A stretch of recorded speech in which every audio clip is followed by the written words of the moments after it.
The first question is, do Israel goals in Gaza match the reality on the ground? I mean, do you believe that Israel can achieve its goal of completely eliminating Hamas? Eliminating Hamas is an impossible task. The former Israeli Prime Minister Ehud Barak said Hamas is an ideology.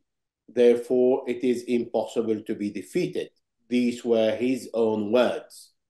Therefore, many Israeli officials in power today, or still outside the power but are influential in Israel, understands that it is impossible to defeat Hamas because Hamas is a resistance group. In the history, in the world history, never a resistance group has been defeated by an occupation force. It takes time.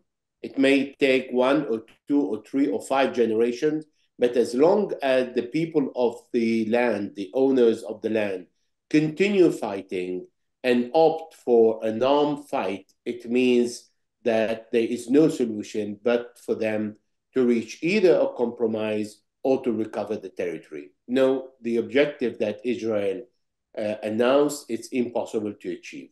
Well, Israel announced at the beginning of the war that it would target Hamas leaders abroad. And yesterday, Israel killed Aruri, a senior Hamas official, considering especially Hizbullah's efforts not to escalate the war. How can it respond to Israel now? This is a folkloric tactical victory because every single non-state actor, organization like Hamas, Hezbollah, Hajj Shabi in Iraq, the Houthis in Yemen, all these groups are they have a horizontal leadership.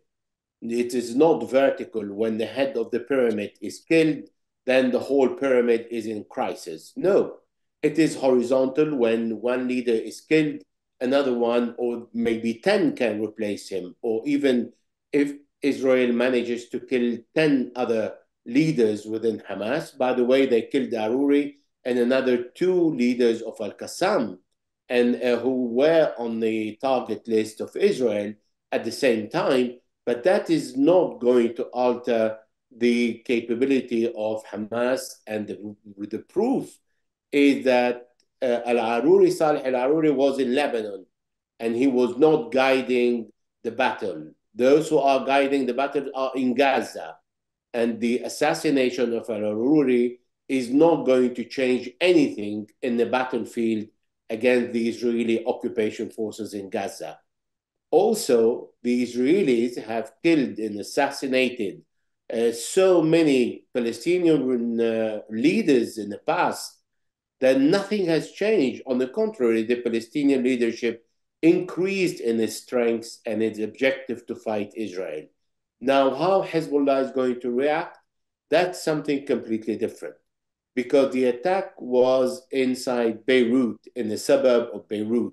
That is a clear attempt to break the rules of engagement and to attack Hezbollah and the Lebanese in the place where they live. They have killed also 3 Lebanese in this attack. So Hezbollah has to retaliate and will retaliate very soon, because failure of retaliating will encourage the Israeli to carry out more attacks.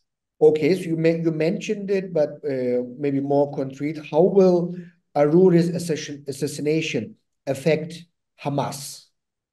It will not affect Hamas at all, because Aruri was not guiding the battle, and there are many people who can replace him, because Hamas is an ideology, is made of many leaders, many people. Look how they have killed Sheikh Ahmed Yassin, the founder of Hamas in the past, and nothing has changed. They killed the Rantisi, and nothing has changed. They killed Mahboub in Dubai, and Hamas continued, developed itself, and managed to lead the Palestinian resistance to the 7th of October.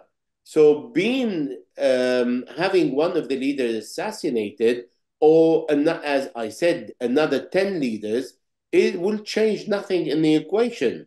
Is regarding Netanyahu and Israel, is the assassination of Aruri just, let's say, a sign of victory for Netanyahu, or does it have a strategic significance? Do you expect these assassinations to continue? Well, this is the policy of Israel to violate international law and go and attack in any sovereign country, thinking that it can get away with it because it has the support of the Americans and the international community. This is why Israel is always getting away with it without impunity, because it has this cover. However, this is again a tactical victory, because Benjamin Netanyahu is in deep trouble. He has not achieved any of the two main declared objectives, to defeat Hamas and free all the prisoners, and he is under pressure from the government and the coalition by the two ministers of security, Itamar Ben-Gvir, and finance, Smotrich, who threatened him to resign if he stops the war on Gaza. Now, continuing the war on Gaza is increasing the casualties. Haaretz published more than 10,500 Israeli soldiers wounded in this battle, of which many hundreds that are severely wounded, and others really totally crippled. So the level of casualty is so high that is unjustified in the light of the failure to achieve any objective.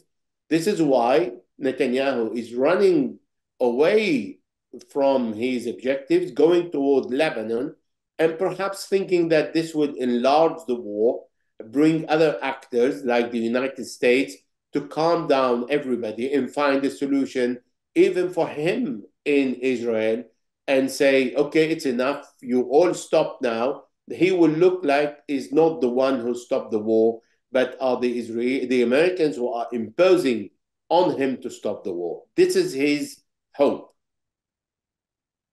I would like to ask you about the future scenarios in Gaza. We know Israel objects the US plan, but even Israel does not have an agreement on a plan yet. How do you think stable governance can be achieved in, let's say, in post-war Gaza? There is no post-war Gaza, because Israel hasn't achieved anything to dictate the law in Gaza and what's going to happen next. On the contrary, we have seen the Israeli army declaring that it has occupied and controlled the north, and then the next day the Israelis are bombing Jabalia, Beit Hanun, Jahridik, all the area in the north. So they're really not in control. And then we see the Israelis saying, we broke into this area, Khan Yunis, or other area, or Tufah, and then the next day they pull out because they can't stay. So if you can't stay in a place and you are harassed by the resistance all the time, you can't say, this is my plan for after the war, and you haven't finished the job, and you know you will not be able to finish the job. So all this Bavardo really has no sense of reality in it.